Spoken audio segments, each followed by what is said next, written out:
nasa isang linggo na ako dito, pero hindi ko pa na-master yung pagpalipad dito.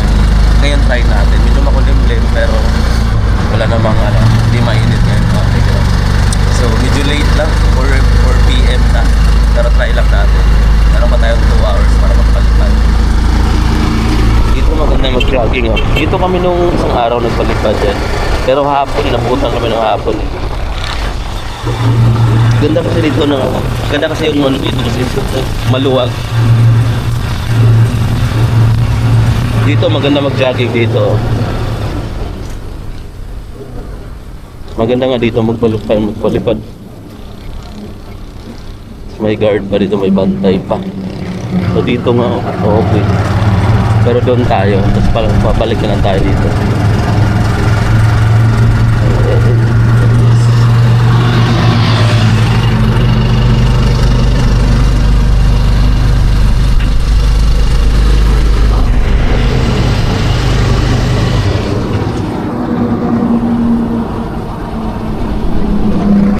Okay guys, so nandito tayo sa MacArthur Park. Dito tayo magpapalipad ng drone. Hanap lang tayo ng spot na medyo maluwag para doon tayo magpalipad. Ito pala yung MacArthur Park. Yan. Yan.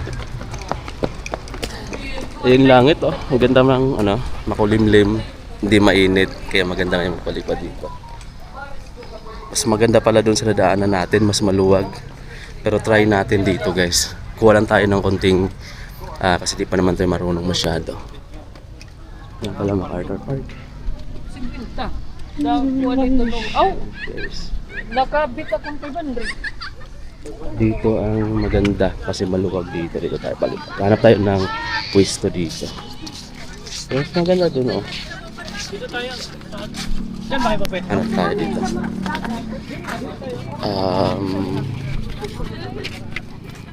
Hanap tayo ng maluwag na pwesto. Doon tayo sa bandang baba. Mga amigo, nandito tayo ngayon sa MacArthur, no? Sobrang lakas ng hangin. Dala ko yung drone. Testing ko sana kaso di tayo makapagpalipad kasi paulan. Tingnan nyo naman yung langit. Kasi ito yung dagat. Kulay yellow. Lumakas na yung ulan kaya silong muna tayo. Bad trip ako lagi pag nagpa-practice ako ng drone. Kasi 3 beses na kaming pumunta rito. Tapos nung una, inabutan ako ng gabi. Tapos yung pangalawa naman, medyo alangan din yung oras, gabi na. Ngayon naman, advance ako. Mga 4 PM nandito na ako. Malakas naman yung hangin. Tapos ulan pa. Wala rin. Next time na lang tayo babalik. Pero alas 4 pa naman, baka mamaya mga 5. Baka sana pero parang hindi na. Kasi tingnan nyo naman, lakas tingnan nyo naman, sobrang itim ng langit. Dito sana magandang magpalipad kasi yung spot na to maluwag. Either mayroon pa namang mas maluwag doon. Ngayon maputik kasi dito sa Tacloban panay ulan maaraw ng umaga pero bandang tanghali lakas yung ulan. Ito pala yung ground ng MacArthur Park. Ayun yung doon yung monumento ng MacArthur. Grabe ulan. Ngayon dito na lang muna tayo sa mga kainan dito. Meron dito, ayan meron yung parisan. May tent. Dito mga amigo dati, yan?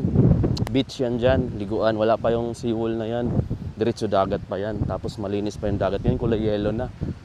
After nag-Yolanda, naging kulay yellow na yung dagat dito. Kaya sayang nga Ngayon, malalayo na yung liguan ng mga taga-Tacloban. Dumadayo na sila ng ibang lugar dito. Samar, madalas, mas maganda doon ngayon. Dito muna tayo sa kainan na yun. Meron dito. Meron ditong mga food stall. Sana hindi tayo ulanin dito. Pwede tayo doon na dito magtambay. May mga pagkain dito So mo na pag araw, mga 4 PM. Ang dami palang pagkain dito. May mga barbecue rin pala. Ito pa. More on street foods. So yan guys, parang Maynila na rin pala. Dami. Mayroon pang paborito ko yan. Sa gilid lang ng MacArthur Park to. May mga isda din sila. Dami pala talaga dito. Pwede kayong pumunta rito mga amigo, Meron pa ditong mini coffee bar, Taco Mango. Sit up lang siya. Ganyan lang. Tapos meron pang dilag. Mukhang dito maganda.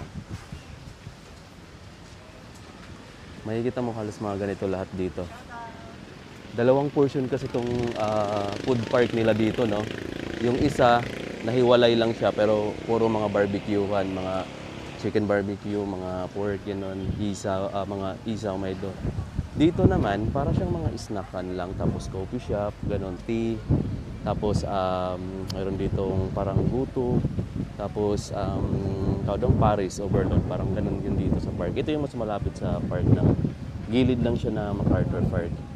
Ito yung dating mga kakahuyan siya guys, or forest na dating sinislungan kapag naliligo kami dito sa beach. Pero ngayon kasi hindi na maliguan yung beach dyan eh. So maganda yung sit up kasi pagka may namamasyal sa park, diretso na dito. Snack lang. So ba dito na tayo. Hindi, order natin. May burger din pala dito. Tapos kita mo yung MacArthur Park. Dito tayo.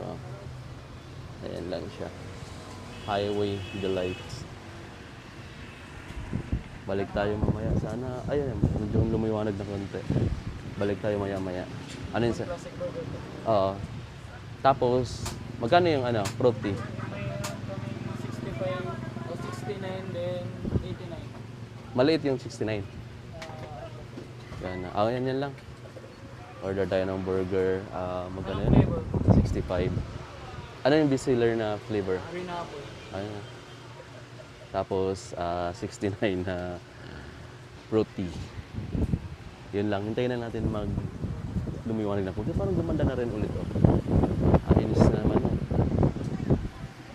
Kala ko dire-diretso na yung ulan pero parang pinadpad lang ng hangin. Naabutan tayo ng alas 6:30 na. Kasi pumunta pa tayo dun sumilong tayo kanina. Medyo lumakas kasi yung hangin sa ulan. Pero bigla rin namang nawala. Kaya parang naprank tayo eh. Hindi na tayo nakapagpalipad ng drone. Ito pala yung Christmas light pagka gabi dito sa MacArthur Park. Makikita mo yun, yung Purmang Angel. Ayan. So, ito sa mga puno din na niyog meron. Tapos dito rin meron. Para siyang may pathway na dito. Dati wala to eh. So, yan, punta dun sa MacArthur Park. So, punta tayo dun sa mismong na monument. So guys, ikot tayo. Medyo minimal lang ngayon yung design dito, hindi ganun ka dami yung mga Christmas light. Medyo madilim yung theme nila ngayong 2025. Mas maganda yung view dun, no, kapag ka-street mo na yung kalsada kasi mas maliwanag tingnan. Ito yung MacArthur Park. Ito yung MacArthur Monument guys. Lapit tayo. Ngayon wala ng tubig, no? Parang tinanggal yung tubig. Malakas pa rin yung hangin. Mag-vlog na lang tayo, di na tayo makapagpalipad. City landing.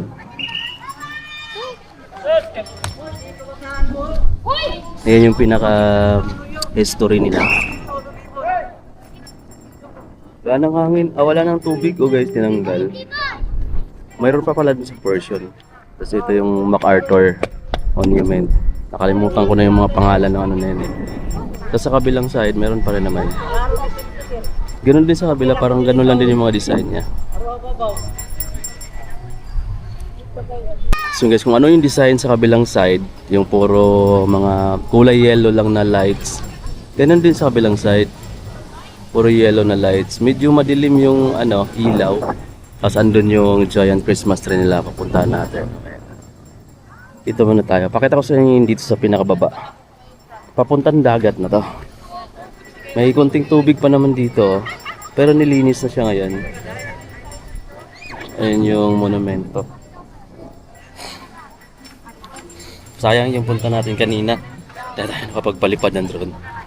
Dito. Mayroon sila ditong Ito, maganda to guys. Ito. Parang inukit na mga design nyo. Ito yung parang mural niya nung naganap dito na yung digmaan nga dito. So yan yung pinaka nila design. Diba? Kita mo yung mga nakaukit dyan. Ayan. Dami, diba? So galing tayo doon sa taas. Pagbaba mo doon sa MacArthur Monument, may hagdan dyan. Ito na yung pinakadagat. So, dyan dumaong si Douglas MacArthur. At dito nga naganap yung ano, kaya tinatawag itong Red Sea, itong MacArthur Beach. Kasi dito nagaganap yung digmaan dati. Yung Little Landing Gulf. Grabe.